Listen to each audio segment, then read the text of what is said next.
আগে বড় বড় ফিগারকে এখানে অ্যাসাসিনেশন করা হবে, গুপ্ত হত্যা করা হবে। পুরো এখানে ভারতীয় আধিপত্যবাদ এখানে সব থেকে বেশি অ্যাক্টিভ আছে। এখানে আওয়ামী লীগের হাজার হাজার কোটি টাকা, তার সচিবরা, তার পুলিশরা, তার পান্ডারা সব রয়ে গেছে। আর্মির মধ্যে একটা বড় অংশ রয়ে গেছে, কোনো সংস্কার করা হয় নাই। তারা বারবার স্যাবোটেজ করবার চেষ্টা করছে, এই রাষ্ট্রকে, এই সরকারকে ফেল করানোর চেষ্টা করছে। তো আপনি মুক্তিযুদ্ধের পরে যে ৩-৪ বছর এইরকম রাহাজানি হয়েছে, সেটাকে যদি অটকুন দিতে পারেন যে নতুন রাষ্ট্র গঠনের আগে এই ঝামেলাটা হয়, তাহলে এই যে নতুন বাংলাদেশের স্বপ্নের মধ্যে এইগুলোকে আপনি বড় করে মপ করে ফ্রেমিং করেন, আপনি এই জবান যে আপনার না, এই জবান যে দিল্লির জবান, ভারতীয় আধিপত্যবাদের জবান, সেইটা বুঝতে আমাদের পিএইচডি করা লাগে না। সুতরাং জুলাই সনদের সাথে নির্বাচনের ক্ষেত্রে শুধু আমাদের 2 মিনিট কথা। নির্বাচন হতে হবে। আমি একটু ভদ্রতার সাথে এবং শ্রদ্ধার সাথে বিনয়ে আমি জানাচ্ছি যে ভাইরা যেটা বলেছেন, সকল দল মিলে আগামী 20 বছর নির্বাচন না হোক, না, এটা আমরা চাই না। আমরা নির্বাচন চাই। মানুষ গত 16 বছরে ভোট দিতে পারে নাই। মানুষ আনন্দ নিয়া শীতের সকালে বাচ্চা কাচ্চাকে কুয়াশার মধ্যে লাইন দিয়ে দাঁড়াই থাকবে, ভোট দিবে। আমরা সেই বাংলাদেশ দেখতে চাই। আমরা নির্বাচন চাই, নির্বাচন হতেই হবে। এই নির্বাচনকে বানচাল করবার জন্য দিল্লি থেকে শুরু করে আওয়ামী লীগ হাজার হাজার কোটি টাকা নতুন করে এখানে বিনিয়োগ করছে। নির্বাচন লাগবে। তবে আমাদের প্রশ্ন হলো, সেই নির্বাচনের ম্যান্ডেট হবে কি? এখানেই আমাদের কথা। কোন ধরনের আপোষ ছাড়াই নতুন নির্বাচন হইতে হবে জুলাই সনদের ভিত্তিতে। এইটাই আমাদের কথা। জুলাই সনদের ভিত্তিতে নির্বাচন হতে হবে এবং জুলাই সনদের বৈধতা নির্বাচনের আগেই দিয়ে সেইটার ভিত্তিতে নতুন নির্বাচন হবে, যেই নির্বাচনের ম্যান্ডেট থাকবে নতুন সংসদে নতুন বাংলাদেশের জন্য আমাদের রাজনৈতিক দলগুলো মিলে নতুন সংসদের নতুন সংবিধান উপহার দিবে। যেই সংবিধান 72-এর বাকশালী সংবিধান, ফ্যাসিবাদী সংবিধান, যেই সংবিধানের কোনো ম্যান্ডেট ছিল না বাংলাদেশ রাষ্ট্রের সংবিধান করবার, কারণ তারা পাকিস্তান রাষ্ট্রের মধ্যে শপথ নিয়ে পাকিস্তান রাষ্ট্রের জন্য সংবিধান প্রণয়নের কথা বলেছিলেন, কিন্তু বাংলাদেশ রাষ্ট্রের কোনো ম্যান্ডেট তাদের কাছে ছিল না। তারপরে তারা সংবিধান রচনা করেছেন, এরপরেও তারা একটা সেই সংবিধানকে লেজিটিমেট করবার জন্য একটা গণভোট দেন নাই। এরপরে যারা 73-এর একটা ভোট চোরের নির্বাচন দিয়েছে, সেই 73-এর নির্বাচনের ভোটের ইশতেহারের মধ্যেও তারা এই সংবিধানকে তারা লেজিটিমেসি দেন নাই, ইশতেহারে রাখেন নাই। সেই সংবিধানকে যুগের পরে যুগ আমরা বয়ে বেড়াবো, সেই দায়বদ্ধতা তো আমাদের নাই। এবং সেই সংবিধান কেমন ফ্যাসিস্ট সংবিধান করা হয়েছে, যেইটার সাংবিধানিক ভিত্তি দিয়েই আপনি একটা কথা বলতে পারবেন। এই যে সবাই বলে আইনের কথা, বলেন তো পারলে একটা কথা, হাসিনা কোনটা বেআইনি কাজ করছে? না, হাসিনা একটাও বেআইনি কাজ করে নাই। সে সমস্ত হত্যা, গুম, খুন এই সংবিধানের আইনের ভিত্তিতেই করছে।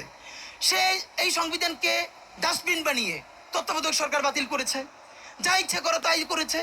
এবার তো সে তো বেআইনি কিছু করে নাই, কথা তো সত্য। আমার বিএনপির ভাইদের প্রতি শুধু একটা আফসোস লাগে, কারো কারো দেখি 72-এর সংবিধানের প্রতি তাদের কি গভীর প্রেম। যেই সংবিধানের মধ্য দিয়ে বাকশাল এসেছে, যেই সংবিধান গণতন্ত্র হত্যা করেছে। আজকে বিএনপির ভাইদেরকে একটা কথা বলি, আপনারা হয়তো অনেকে জানেনও না। পৃথিবীতে দ্বিতীয় ইতিহাস আছে কিনা মান্না ভাই জানলে বলবেন, আমি ভাইয়ের কাছ থেকে শুনতে চাইবো। জিয়াউর রহমান তো একজন সামরিক শাসক ছিলেন। একজন সামরিক শাসক সামরিক ফরমান জারি করে দেশে গণতন্ত্র ফিরেছে, পৃথিবীতে এই নজির নাই যেটা জিয়াউর রহমান করছেন। আপনারা কি জানেন? এই যে জিয়াউর রহমান গণতন্ত্র ফিরাইলেন, যার মাধ্যমে আওয়ামী লীগও রাজনীতি করার সুযোগ পাইল বাকশালের পর, সেটা কিসের মধ্য দিয়ে? তখন তো সংসদ নাই, সংবিধান তো সংশোধনও করা যাইতেছিল না। কিসের মধ্য দিয়ে? জিয়াউর রহমানের সামরিক ফরমানের মধ্য দিয়ে। পৃথিবীর একমাত্র একজন সামরিক শাসক যিনি ফিল করলেন না, সামরিক পন্থা দিয়ে করা যাবে না, গণতন্ত্রে ফিরতে হবে। এবং দেখেন হাসিনারে এবং আওয়ামী লীগের চরিত্রটাই হলো এরকম, এর যে একটু ভালোবাসে তার এসে হত্যা করে। শহীদ প্রেসিডেন্ট জিয়াউর রহমান শেখ হাসিনাকে দেশে আসার অনুমতি দিছিলেন, সুযোগ দিছিলেন এবং বলছে থাক সবাই রাজনীতি করুক। আসার 1 মাসের মধ্যে জিয়াউর রহমান শহীদ হয়ে গেছে, 13 দিনের মধ্যে। এবার দেখেন এই যে আমরা এখন যারা সবাই করতেছি, সুতরাং এটা একটা বিষ। এই বিষের সাথে আমরা কিভাবে লড়াই করব? জাতীয় ঐক্যমত্য তৈরি করতে হবে। সুতরাং পলিটিক্যাল পার্টি এবং সবার প্রতি একটা কথা, প্লিজ আপনারা বিএনপিকে শতভাগ কর্নার করে দিয়েন না। বিএনপি এই আধিপত্যবাদ বিরোধী লড়াইয়ের জন্য আমাদের একটা বড় শক্তি। এই শক্তিকে এত বেশি কর্নার করা যাবে না যাতে তারা গিয়ে আওয়ামী লীগের হাত ধরে ফেলে। তারা যদি আওয়ামী লীগের হাত ধরে ফেলে তাহলে লড়াইটা তো আমাদের জন্য আরো কঠিন হয়ে যাবে। বরং বিএনপির প্রতি আমাদের চ্যালেঞ্জ হলো, যেই বিএনপি বাকশালী সংবিধানের প্রতি প্রেম দেখাবে, তারে শহীদ জিয়ার ছবিটা সামনে এনে বলতে হবে যে এই বাকশালী সংবিধান তো জিয়াউর রহমানই ছুঁড়ে মারছিল। জিয়া বলেছেন এই সংবিধানকে ছুঁড়ে ফেলা হবে। ওমা এখন বেগম জিয়ার চেয়েও নতুন বিএনপি আসছে, বেশি প্রেমের বিএনপি। যেই শহীদ প্রেসিডেন্ট জিয়াউর রহমান ইসলামোফোবিক জায়গা থেকে বাংলাদেশের মুসলমান, বাঙালি মুসলমান সব আইডিয়াকে ধারণ করে বাংলাদেশের জাতীয়তাবাদ তৈরি করলেন। এখন একটা নতুন বিএনপি গজাচ্ছে, কেউ চেষ্টা করতেছে পুরো বিএনপিটাকে একটা ইসলামোফোবিক বিএনপি করা। এ কি ভাই, ইসলামোফোবিক বিএনপি সে কোথায় যাবে? সে কি দিল্লি যাইতে চায়? আমরা আমাদের প্রথম চ্যালেঞ্জ হলো স্বাধীনতা সার্বভৌমত্ব রক্ষার স্বার্থে এই বিএনপিকে শহীদ জিয়ার কাছেই রাখতে হবে, এই বিএনপিকে বেগম জিয়ার কাছেই রাখতে হবে। নাম্বার 2, আমাদের সামনের নির্বাচনে ম্যান্ডেট কি হবে এইটা সুস্পষ্ট। জুলাই সনদের ভিত্তিতে যদি নির্বাচন না হয়, এই নির্বাচন আপনারা চাইলে করেন, আমরা কেউ ভোট দিতে যাব না। নাম্বার 3, সেই নির্বাচনের পরে সংসদের ম্যান্ডেট কি হবে? সংসদে জুলাইয়ের বর্তমান সনদে যেটা স্বাক্ষরিত হবে সবার ঐক্যমত্যের ভিত্তিতে, এটা নির্বাচনের আগে মানে সংবিধান সংশোধন করা ছাড়াই অধ্যাদেশের বলে বলে যেটা করা সম্ভব সেটা আগেই করে ফেলতে হবে এবং তাকে দিয়ে নির্বাচন করাইতে হবে। এবং আমাদের বিএনপির বন্ধুরা বলছেন 2 বছর সময় নিয়ে তারা সংসদে এইগুলো পাশ করাবেন। 2 বছর চলবে না, সর্বোচ্চ সময় 6 মাস। সংসদের প্রথম 6 মাসের মধ্যে জুলাই সনদের সমস্ত কথাগুলো সংবিধান ইনকর্পোরেট করতে হবে। যদি পারেন নতুন সংবিধান করতে হবে, নতুন সংবিধান করতে না পারলে এইটার মধ্যে ইনকর্পোরেট করতে হবে। রাজনৈতিক বিভাজনের ফাঁকে একমাত্র সমস্ত সুবিধা নেবে ফ্যাসিবাদ, ফ্যাসিবাদের শক্তি এবং আওয়ামী লীগ। আমরা আমাদের জীবন থাকতে বাংলাদেশের মাটিতে ভারতীয় আধিপত্যবাদ থেকে শুরু করে আর কোনো বিদেশি আধিপত্যবাদ, হাসিনা এবং ফ্যাসিবাদকে মেনে নিব না। এবং আমরা যদি শহীদ হয়ে যাই, আমাদের সন্তানেরা লড়বে, তার সন্তানেরা লড়বে। কিয়ামত পর্যন্ত বাংলাদেশ নামক জমিন যতদিন বেঁচে থাকবে ততদিন পর্যন্ত আজাদির সন্তানেরা লড়াই করবেই করবে। ওদেরকে স্কুলে, কলেজে, ইউনিভার্সিটি দিনের পরে দিন কাউন্সিলিং করা উচিত ছিল। আপনি কাউন্সিলিং করেন নাই, ওদের পুনর্বাসন করতে পারেন নাই, শহীদদের পরিবারের পুনর্বাসন করতে পারেন নাই। এখন এই ছেলে মেয়েগুলো দেখে যে এই রক্তের মধ্য দিয়া সে চিরতরে অন্ধ হইছে, পঙ্গু হইছে, এখন তার ন্যূনতম বিচারই শুরু হয় নাই। বিচার নাই, সংস্কার নাই, সে বরং দেখতে পাইতেছে সেই আগের পুরনো আওয়ামী লীগ জিকে বসতেছে, যাতে তার মনে হইতেছে সে যে এবার অন্ধ হয়ে বাইচে আছে সেটাও হয়তো বাইচে থাকতে পারবে না, এবার হয়তো তাকে হত্যা করে ফেলা হবে। সেই রিয়াকশনে সে কাউকে গালি দিচ্ছে। এই গালিকে আপনার এত অপবিত্র মনে হয়, কিসের সাথে তুলনা দেন? গত 15 বছর যার তুলনা একমাত্র জাহান্নামের সাথে হইতে পারে। তো আপনারা কি বুঝাইতে চান আমাদেরকে? এগুলো মনে করেন আমরা বুঝি না? নাম ধরে বললে পলিটিক্যাল পার্টিগুলো বেশি প্রেসার ফিল করে। আমার বিভিন্ন টিভি থেকে ফোন করে বলে, ভাই আপনার সাথে তো অমুক দলের অথবা অমুক দলের কেউ আসতে চায় না। এখন এই জন্য আমার কি হয়েছে, তারা যাতে একটু ট্রাস্ট পান, একটু কনফিডেন্স পান, এই জন্য কথার উত্তর দিই না। আমার এক বড় ভাই টকশোতে বললেন, তুমি থাক, ওনারা মুরব্বী মানুষ, তুমি যদি 2 শব্দ কম বলো তোমার জীবন পইরিয়াছে, কিছু হবে না। তাই ওনাদেরকে 2 শব্দ কম বলতে বলতে ওনারা এমনই হয়েছে, ওনারা মাইনেই নিতে পারে না যে এই বাচ্চারা না থাকলে ওনারা যে এখনো জেলে থাকতো অথবা বাড়ি বাড়ি পালাইতো, এইটা ওনাদের ভুলেই গেছে 1 বছরে। তো সেই বাচ্চার গালিগালাজরে আপনার এত খারাপ লাগে? আমি বলেছি সমস্ত গালিগালাজ বন্ধ হয়ে যাবে।